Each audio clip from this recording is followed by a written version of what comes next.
Hai, apa kabar? Senang kita bisa jumpa lagi. Saya percaya kita semua diberkati Tuhan dan kita merasakan bahwa di zaman pandemi ini, di zaman kita ada di rumah, PSBB, apapun bentuknya, Tuhan tetap jaga, memberikan kekuatan, memberikan kesehatan, dan doa kami, doa saya, doa kita semua, kita tetap di dalam Tuhan. Jangan pernah kita sangkal Tuhan. Walaupun memang kita cuma ada di rumah, bagaimana kita bekerja? Mungkin teman-teman suka berpikir, kalau saya nggak keluar rumah, saya tidak ada penghasilan. Betul, dari mana kita bisa dapat penghasilan? Tapi kalau kita masih bisa bertatap muka, walaupun cuma sekedar online, Tuhan tetap jaga. Tuhan tetap memberikan kekuatan, tetap memberikan kesehatan, tetap memberikan semangat. Saya percaya sampai kapanpun pandemi ini akan berakhir, Tuhan akan tetap jaga Anda semua, kita semua ada di dalam lindungan Tuhan. Ya, hari ini saya akan berbicara mengenai God's order, perintah Tuhan. Perintah Tuhan itu bukan seperti bayangannya adalah seperti undangan. Kalau undangan, saya berikan undangan kepada Anda. Boleh nggak Anda datang? Boleh. Boleh nggak Anda tidak datang? Boleh. Tapi kalau perintah, saya perintahkan kamu untuk datang. Terus tiba-tiba coba aja. Kalau misalnya kalian nggak datang, kita nggak datang. Apa yang terjadi? Akan ada mungkin disiplin, ada mungkin hukuman. Kenapa? Karena kita melawan perintah. Ini bagi teman-teman yang sudah bekerja, prinsip perintah ini jelas. Waktu bos memerintahkan sesuatu kepada kita, melakukan ini, mengerjakan ini dan itu, kita pasti harus ikut. Kenapa? Coba aja. Berani-berani nggak ikut. Apa yang akan terjadi? Tinggi-tingginya paling dipotong gaji. Tinggi-tingginya paling di SP. Paling parah, ya udah dipecat. Ya, kenapa? Karena melanggar perintah. Tidak dengar-dengaran untuk menjalankan perintah. Ya, sekarang justru saya mau bawa kita semua merenungkan bagaimana kalau Tuhan memberi perintah kepada kita. Apa yang akan terjadi kalau kita melawan? Bayangkan kalau tiba-tiba kita bangun pagi, biasa kita bernafas enak. Tiba-tiba Tuhan tutup lubang hidung kita sebelah. Enak gak? Dan Tuhan ingatkan begini, ini karena kamu melawan perintah. Makanya lubang hidung saya tutup sebelah. Jadi saya mau bawa kita semua berbicara lebih jauh mengenai perintah Tuhan. Ya, kita punya standar-standar. Standar-standar itu seperti ini. Ayo kita buka di dalam Lukas pasal 6 ayat 46 sampai 49. Saya bacakan ya. Ada dua macam dasar. Mengapa kamu berseru kepadaku Tuhan, Tuhan, padahal kamu tidak melakukan apa yang aku katakan? Setiap orang yang datang kepadaku dan mendengarkan perkataanku serta melakukannya, aku akan menyatakan kepadamu dengan siapa ia dapat disamakan. Ia sama dengan seorang yang mendirikan rumah. Orang itu menggali dalam-dalam dan meletakkan dasarnya di atas batu. Ketika datang air bah dan banjir melanda rumah itu tidak dapat digoyahkan, karena rumah itu kokoh dibangun. Akan tetapi barang siapa mendengar perkataanku, tetapi tidak melakukannya, ia sama dengan seorang yang mendirikan rumah di atas tanah tanpa dasar. Ketika banjir melandanya, rumah itu segera rubuh dan hebatlah kerusakannya. Ya, berdasarkan dari kitab Lukas ini, kita berbicara sekarang mengenai invitation, atau boleh dibilang undangan. Mengiring dan melayani Tuhan tidak membutuhkan invitation, tidak membutuhkan undangan. Kenapa begitu? Karena apabila dalam pengiringan dan pelayanan Anda masih memerlukan undangan, berarti Anda hanya butuh beberapa poin di bawah ini. Sebelum saya sampai ke sana, saya cuma mau bilang, waktu kalian diundang sampai memang kalian boleh dibilang oleh gembala setempat, ayo dong, ambil bagian dong dalam pelayanan. Itu boleh saya bilang sangat-sangat memalukan sebenarnya. Memalukan nama Tuhan, memalukan diri sendiri. Kenapa? Waktu kalian diundang, apalagi kalian, kan gembala yang butuh saya untuk melayani. Gembala harus dong ngomong sama saya. Berarti, satu, poin yang pertama, kalian butuh posisi di dalam gereja. Posisi apa? Entahkah kalian itu ahli sebagai seorang worship leader, ahli sebagai seorang pemain musik.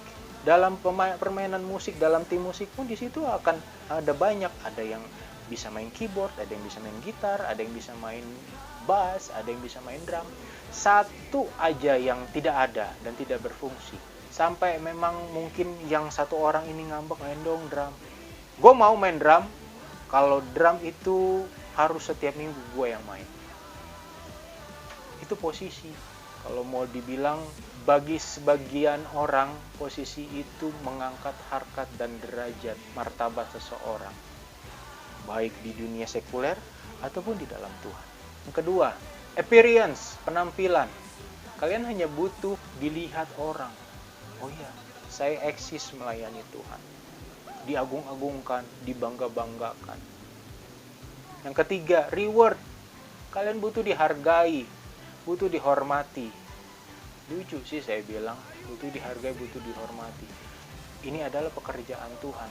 Tapi kita semua menuntut kita itu bisa dihargai, kita dihormati. Keempat, affirmation, pengakuan. Kita butuh diakui, pengakuan. Oh iya, kamu oke loh, kamu mantap. Dipuji, diangkat-angkat. Padahal sebenarnya pujian itu hanya untuk Tuhan sendiri. Dan yang bagi saya sedikit nyeleneh, hektik. Apa itu hektik? Butuh kesibukan. Karena di rumah tidak ada kesibukan apa-apa. Ayo dong, kita melayani Tuhan. Ayo, menyibukkan diri. Supaya memang ya sudah, ada kegiatan di dalam gereja. Nah, ini bentuk-bentuk yang sebenarnya kita harus hindari. Mengiring Tuhan dan melayani Tuhan tidak membutuhkan undangan. Kamu rindu melayani Tuhan, sampai kamu itu harus nyapu atau ngepel gereja sekalipun, lakukan itu dengan penuh sukacita. Tidak ada yang lain. Saya belajar dari situ.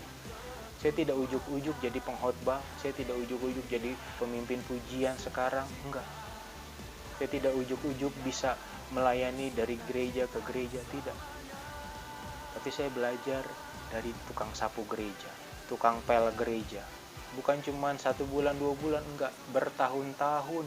Tapi dari situ saya menikmati. Tuhan, Engkau besar.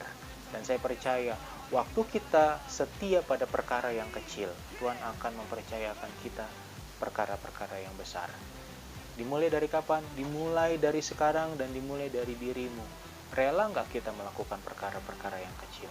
Melayani Tuhan itu adalah perintah. Tuhan adalah perintah itu sendiri. Dan Tuhan hanya minta ketaatan dari kita. Kalau teman-teman kita semua baca tadi ya di dalam Lukas pasal 6 ayat 46 sampai 49 itu jelas.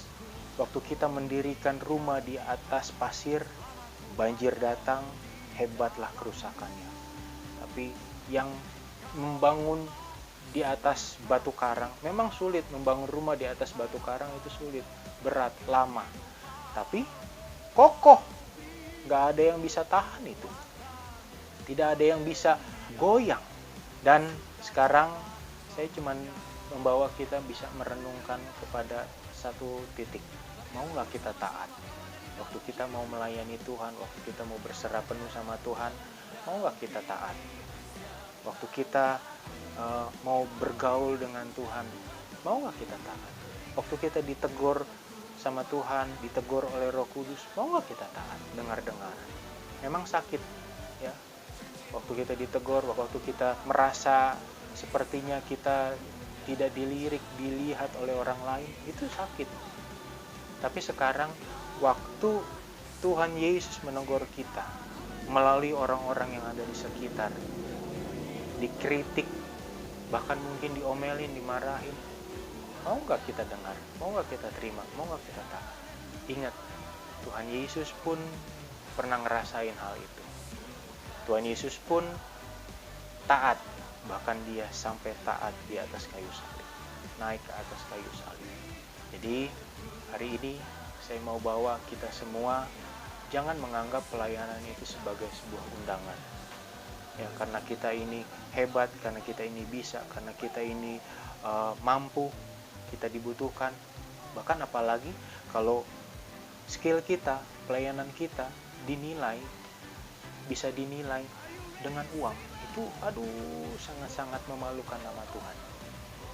Percaya saja, Tuhan pasti akan mencukupkan segala sesuatu. Apa yang kita punya, Tuhan tidak akan pernah berhutang.